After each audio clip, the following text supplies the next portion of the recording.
Elias returned to the mountains to bury a father he thought had abandoned him for a pile of junk. But when his K9, Atlas, aggressively pinned him against a freezing garage wall, Elias felt a rhythmic heartbeat hidden in the plaster. Breaking the code revealed a secret room that changed everything. Inside wasn't trash, but a sanctuary of ticking gold, proving that for 20 years his father hadn't been ignoring him. He had been racing against time itself to break the silence. The windshield wipers of the battered pickup truck fought a losing battle against the driving snow. Outside, the San Juan Mountains of Colorado were reduced to jagged white shadows against a bruised gray sky. Inside the cab, the air was thick with the smell of stale coffee and the wet wool of the old blanket covering the passenger seat. Elias Vance gripped the steering wheel with white-knuckled hands. At 42 years old, he looked a decade older. His skin was weathered by harsh climates and harsher memories, and a few days of graying stubble covered his jaw. He wore a worn-out, heavy-duty dark brown canvas work jacket over a faded red flannel shirt, the uniform of a man who had stopped caring about appearance long ago. Beside him sat Atlas, a magnificent 6-year-old German shepherd. The dog had a thick coat of silver and gray fur that seemed to shimmer even in the dull light. Atlas sat with a calm, watchful posture, his intelligent brown eyes tracking the swirling snowflakes, his body swaying rhythmically with the motion of the truck. Elias shifted gears, the engine groaning as the truck climbed the steep, icy driveway. He did not want to be here. He wanted to be anywhere but this frozen precipice. 20 years ago, on a crisp morning in 2005, Elias had sat in a bus station, his duffel bag packed for boot camp. He had waited until the very last second for a familiar face to appear in the crowd. He had wanted his father to shake his hand, to look him in the eye, to say goodbye. But Silas Vance never came. Elias had boarded that bus with a heart hardened by disappointment, convinced that his father was too busy scavenging for scrap metal to care that his only son was going to war. That resentment had been a cold companion for 2 decades, colder than the storm raging outside. The truck crested the hill and the house came into view. It was an eyesore, a chaotic fortress of rusted iron and twisted steel perched precariously on the edge of a cliff. Piles of metal sheets, old engine blocks, and unrecognizable machinery were stacked high around the wooden structure, groaning under the weight of the snow. A sudden, high-pitched shriek pierced the air as the wind tore through the jagged metal towers. Elias winced, a sharp pain shooting through his head. The sound was too much like the whistle of incoming mortar fire. He reached up to his left ear and roughly pulled out his hearing aid, tossing it onto the dashboard. Then he removed the right one. The world instantly went mute. The screaming wind, the groaning engine, and the shrieking metal vanished, replaced by a dull, heavy silence. It was a relief. He killed the engine and opened the door. The cold bit at his face, but he felt only the numbness. Atlas hopped down into the snow, sinking up to his hocks. The large dog did not shake the snow from his coat. Instead, his ears pricked up, swiveling like radar dishes. He did not look at the house or the piles of junk. Atlas lowered his head, his nose skimming the surface of the snow. He moved with sudden, intense purpose toward a dead pine tree near the corner of the lot. Elias watched, his brow furrowed. He expected the dog to relieve himself and return to the warmth of the truck, but Atlas began to dig. He shoveled the snow aside with frantic, powerful strokes of his front paws. Elias walked over, his heavy boots crunching silently on the ice. He saw what the dog had uncovered. It was the end of a rusted metal pipe, barely protruding from the frozen ground. It looked like a piece of trash, just another forgotten scrap in this graveyard of metal. But Atlas was whining. Elias could not hear the sound, but he saw the dog's throat vibrating and his mouth opening in a desperate, high-pitched plea. Atlas pressed his nose deep into the opening of the pipe, inhaling deeply. The dog smelled something that Elias could not. It was the scent of oil, clean and refined, mixed with something else. It was the faint, lingering scent of old sweat and tobacco. It was the smell of Silas. Atlas looked up at Elias, his amber eyes wide and urgent. He pawed at the pipe again, then looked back at his master, his body trembling. He was trying to say something. He was trying to tell Elias that the man he thought was gone, the man he thought had abandoned him for junk, was somehow still here, waiting beneath the ice. The interior of the house was even colder than the storm outside. Elias pushed the heavy door shut, sealing out the howling wind, but the silence that followed was heavy and oppressive. He scanned the room with the critical, weary eyes of a man trained to spot anomalies in a landscape of chaos. At first glance, the main living area appeared to be a hoarder's nightmare. Piles of newspapers from 2010 sat yellowing in the corners. Boxes of rusted gears and springs were stacked haphazardly on the floor. It looked like the den of a madman, just as the townspeople had whispered. Elias felt a surge of validation mixed with a bitter sorrow. His father had indeed lost his mind to the junk. He moved toward the kitchen, intending to find a trash bag and clear a space to sleep, but he stopped dead in his tracks. On the grime-streaked counter, 3 empty coffee cans sat in a perfect pyramid. They were not thrown there. They were aligned with geometric precision, the labels facing exactly forward. Elias frowned. He looked toward the wall above the sink. 3 rusty wrenches hung on nails. They were spaced exactly 2 inches apart, arranged by size from smallest to largest. He turned slowly, his gaze sweeping the room with a new suspicion. In the center of the clutter, 3 wooden chairs were positioned to form an equilateral triangle. A chill that had nothing to do with the winter draft ran down his spine. This was not the random disorder of a chaotic mind. This was a pattern. Specifically, it was the rule of 3. In the combat engineers, it was the golden rule of survival. Check the wire, confirm the circuit, act on the charge. 3 steps, 3 checks, 3 points of contact. It was a discipline drilled into soldiers to prevent mistakes that could turn a man into a memory. Why would a scrap metal scavenger obsessed with trash arrange his garbage according to military doctrine? Elias shook his head, rubbing his temples. The silence of his deafness made the visual noise of the room even louder. He was overthinking it. He was projecting his own training onto the eccentricities of a lonely old man. He was exhausted, his body aching from the drive and the cold. "Forget it," he muttered, the vibration of his own voice feeling strange in his throat. "Let's just find a bed."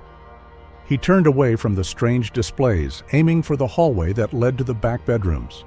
He wanted to bury himself under a blanket and forget he was in this house, but he could not take a step. Atlas had moved. The large German shepherd stood directly in his path, blocking the entrance to the hallway. The dog's silver and gray coat bristled along his spine. "Move, Atlas!" Elias signed the command with a tired wave of his hand, stepping to the left. Atlas stepped to the left, mirroring him. The dog lowered his head, his ears pinned back flat against his skull. Elias could not hear the sound, but he felt the low, dangerous rumble vibrating through the floorboards and into the soles of his boots. It was a growl, a warning. Elias froze. He had never seen Atlas act this way toward him. This dog was his shadow, his support, trained to be calm under mortar fire. Now Atlas looked like a sentry guarding a perimeter. "What is it?" Elias asked, his voice rising in frustration. Atlas did not budge. Instead, the dog lunged forward, not to bite, but to herd. He pressed his heavy shoulder against Elias's thigh, shoving him backward with surprising force. He was pushing Elias away from the bedroom and toward the garage wall, a grimy expanse of plaster stained with decades of oil and soot. "Atlas, stop!" Elias stumbled back, catching his balance against a heavy steel tool cabinet. The dog did not stop. He barked, a sharp visual snap of his jaws that Elias saw clearly. Atlas then turned and scratched frantically at the floorboards right in front of the tool cabinet. He looked back at Elias, his amber eyes burning with an intensity that bordered on desperation. He barked again, then pressed his side against the cabinet and looked pointedly at the wall behind it. Elias stared at the animal. The dog was trying to show him something. The behavior was too deliberate to be a tantrum. Resigning himself to the dog's insistence, Elias sighed and leaned in. He placed his bare palm flat against the dirty plaster of the garage wall to steady himself, intending to push off and command the dog to sit. And then he felt it. Elias gasped and pulled his hand back as if the wall were hot. He stared at his own palm, then looked at the wall again. He placed his hand back on the surface, pressing harder this time. It was faint, but it was undeniable. The wall was vibrating. It wasn't a continuous hum, it was a rhythmic pulse. Thump, thump, thump, a pause. Thump, thump, thump, 3 beats. Silence. 3 beats. It was a heartbeat in the stone. It was the rule of 3 again, tapping out a code from the bowels of the mountain. Atlas stopped growling. Seeing that his master had finally made contact, the great dog sat down. He pressed his ear tight against the cold plaster, his eyes closing in concentration, listening to a low-frequency song that Elias could only feel in his bones. Elias stood before the grimy plaster wall, his hand still pressed against the vibrating surface. The rhythmic pulsing against his palm felt familiar. It was not the random shudder of loose machinery or the chaotic rattling of the storm. It was precise. It was engineered.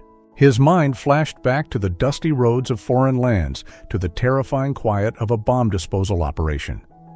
In that line of work, you learned that every mechanism had a trigger, a heart. You did not force a lock. You understood it. You listened to it.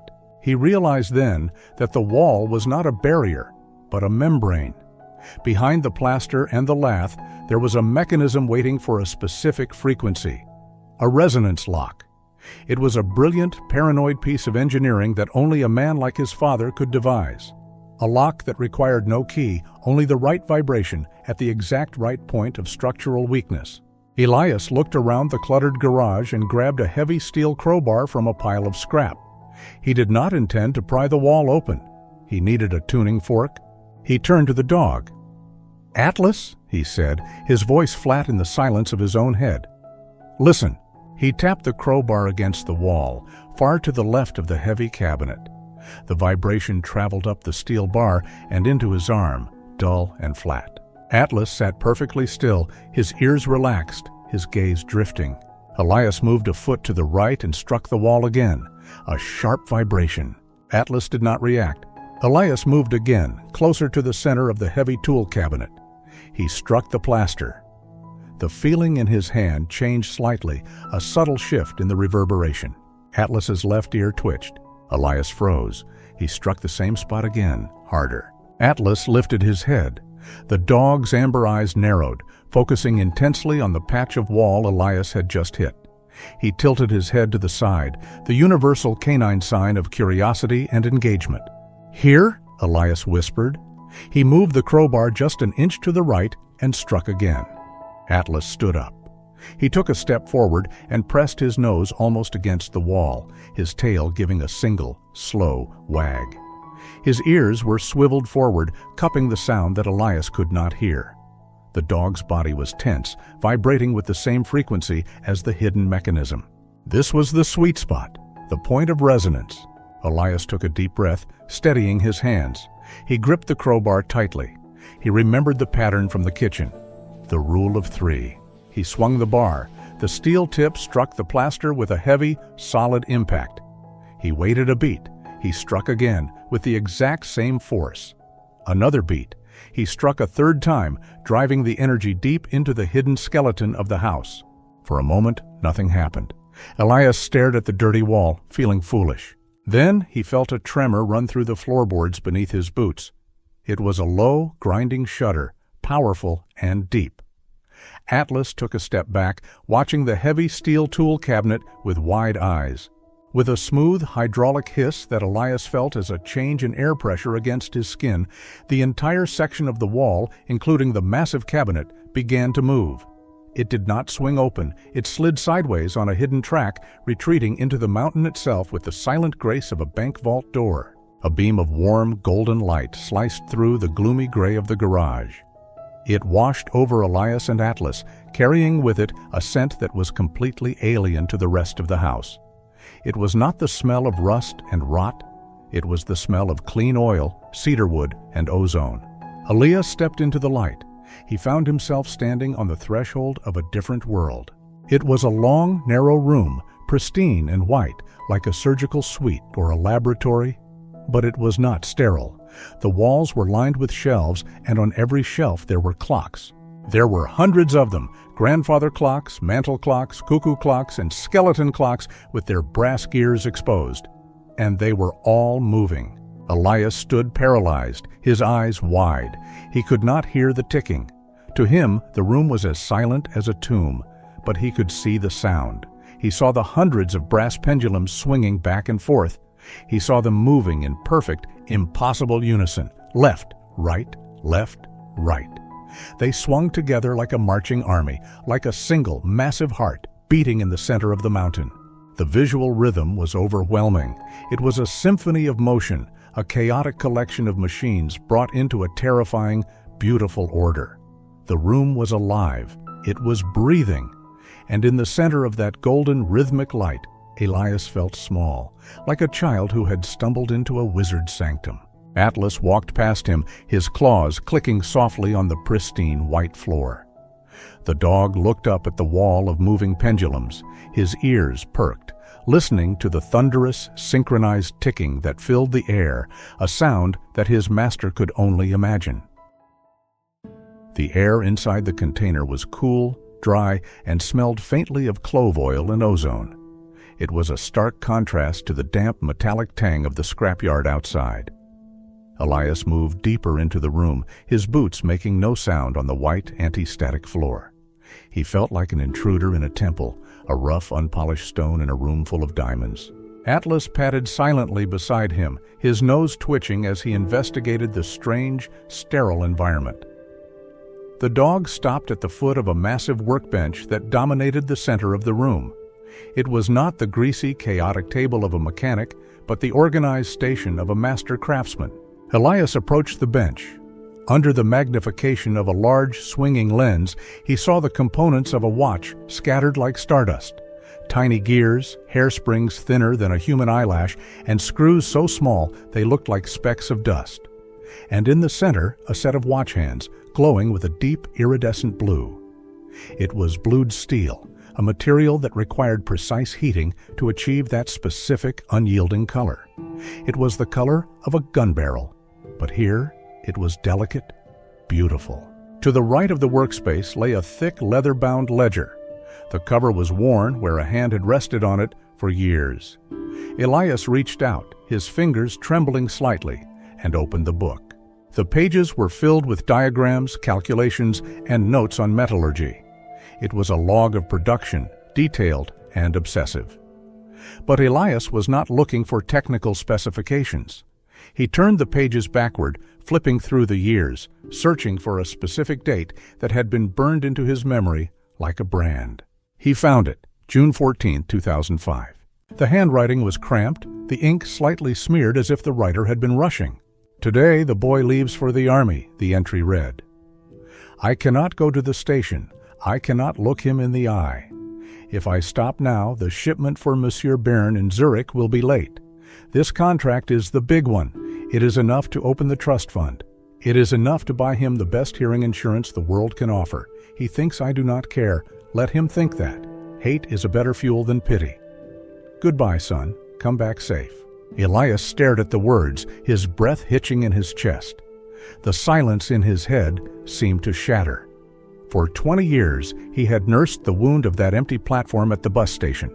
He had built a fortress of resentment around the idea that his father chose scrap metal over his own son. But Silas had not chosen scrap. He had chosen the blue steel. He had chosen to stay bent over this workbench, straining his eyes and his heart to secure a safety net Elias had not even known existed. Elias turned the page, his vision blurring. A manila folder slipped out from the back of the ledger. It was stamped with the logo of a pulmonology clinic in Denver. He opened the folder. The first page was a chest X-ray. Even to Elias' untrained eye, the lungs looked wrong. They were cloudy, filled with ghostly webs. The diagnosis was clipped to the film: chronic obstructive pulmonary disease and early onset silicosis. The doctor's notes were brutal in their simplicity. Patient refuses to wear adequate respiratory protection while working with fine metal particulates in an unventilated space. Cites the vibration of the ventilation system interferes with delicate calibration work. Patient advised that continued exposure will be fatal. Patient refused to stop working. Elias looked around the hermetically sealed room. It was soundproof.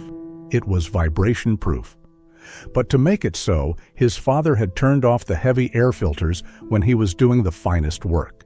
He had sat in this box, breathing in the microscopic dust of gold, brass, and steel, day after day, year after year. The madman of the mountain had not died from alcohol or neglect. He had not drunk himself to death. He had suffocated. He had traded his own breath hour by hour to ensure that his son would one day be able to hear. Atlas sensed the shift in the room's energy. He pressed his wet nose against Elias' hand, a silent question in his amber eyes. Elias looked down at the dog, then back at the blue steel hands on the workbench. They were perfect, unblemished, and eternal. They were the only things in this house that time could not decay, forged by a man who had run out of time to save them both. The revelation of the medical files had left Elias hollow, scraping him out from the inside until he felt as fragile as the glass casings lining the shelves. He wiped his eyes with the back of his dirty canvas sleeve, smearing dust across his face. He turned his gaze to the center of the workbench, to the one object that sat apart from the scattered tools and diagrams. It was a small, intricate automaton resting on a pedestal of polished cherry wood. Unlike the raw components scattered around the room, this piece appeared finished, a final testament left waiting for an audience of one. Elias leaned in closer. The figures were exquisite. One was a soldier carved from dark walnut, slumped on a miniature park bench. The posture was unmistakable to Elias. It was the slump of exhaustion of a man carrying a weight that could not be seen. Beside the soldier sat a dog, crafted from burnished brass and articulated steel. The metal canine was sitting at attention, looking up at the wooden man. With trembling fingers, Elias found the small winding key protruding from the base. He turned it. The resistance of the mainspring felt tight and smooth, a sensation of stored potential energy that he knew well. He released the key and stepped back. A soft, rhythmic whirring sound filled the silence of the room. The gears began to turn. The wooden soldier did not march. He did not salute. Instead, his head lowered slowly into his hands. It was a gesture of profound defeat, a moment of vulnerability that Elias had lived 1,000 times in the privacy of his own nightmares. Then the brass dog moved. It did not run or jump. With a fluid grace that defied its mechanical nature, the metal dog rose onto its hind legs. It placed its front paws on the soldier's knees, and then, in a movement so tender it stole the breath from Elias' lungs, it rested its heavy brass head on the soldier's lap. A soft, steady clicking sound emerged from the dog's chest. Tick, tick, tick. It was slow and rhythmic, designed to mimic a resting heartbeat. Elias stared, his vision swimming. He looked at the small brass plaque affixed to the base of the pedestal. The engraving was deep and precise. When you can no longer hear the world, let time speak to you. The dam broke. Elias gripped the edge of the workbench, his knuckles turning white. The air in the room suddenly felt thin, insufficient. His chest tightened, a familiar iron band constricting his ribs. It was the same sensation he felt in the sandbox years ago, the moment before a wire was cut, the moment the world narrowed down to a single terrifying point.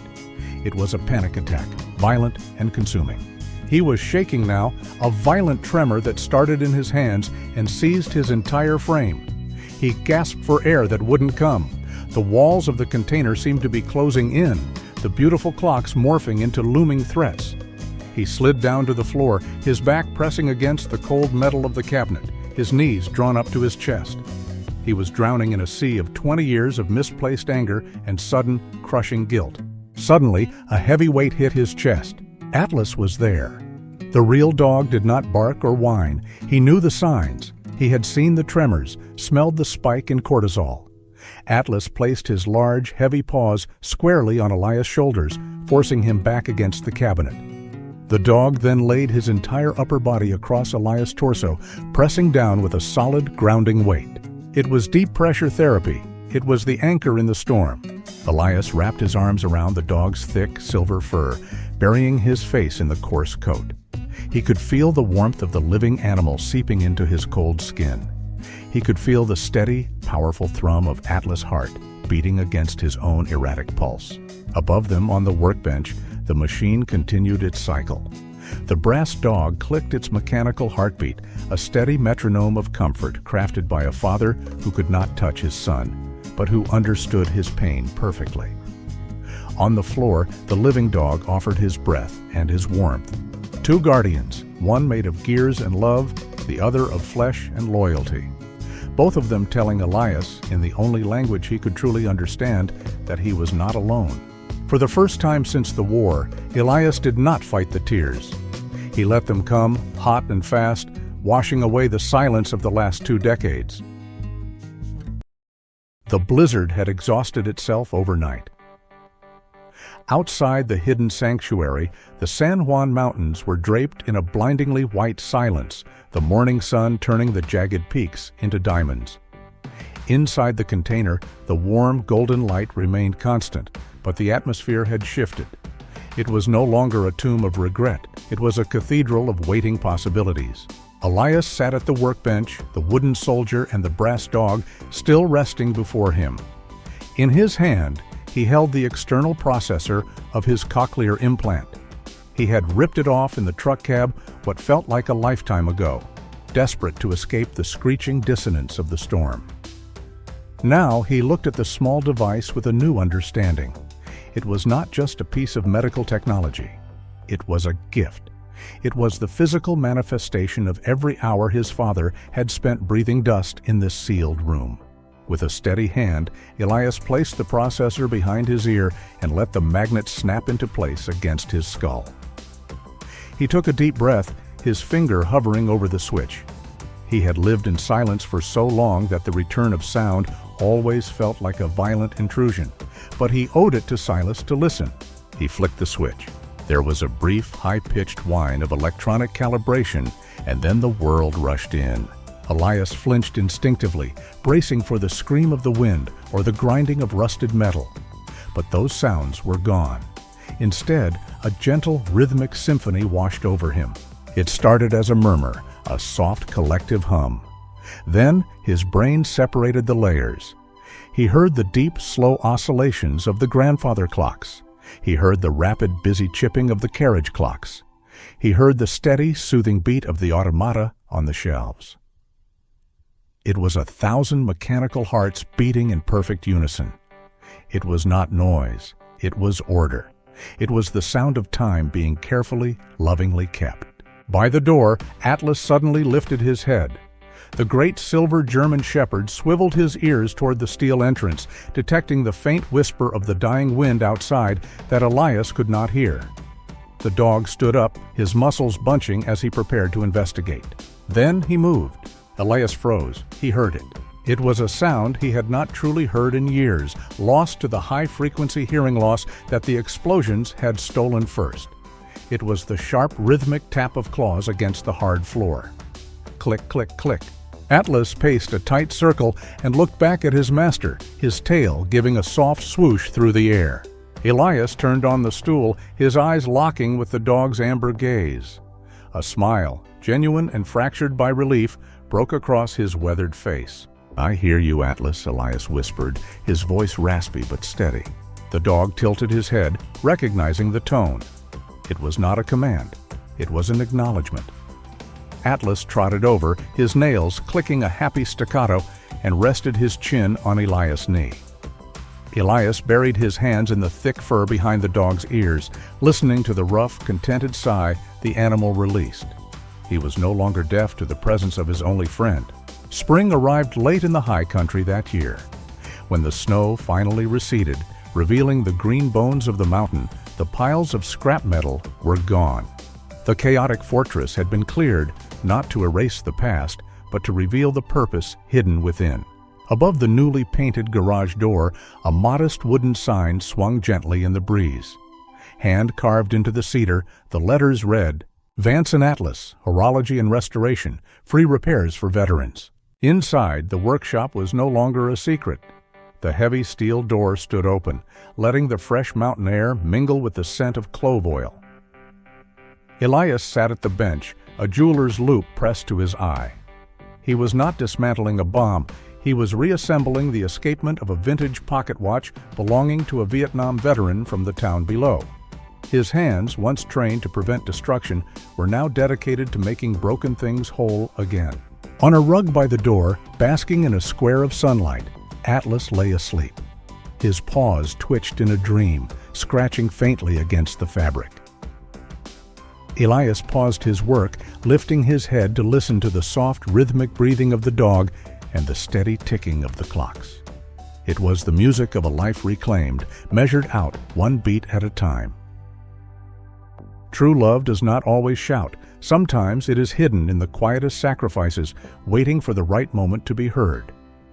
Just as Atlas guided Elias through the silence to find the truth, may we all have a faithful companion to help us listen to the hearts of those we love.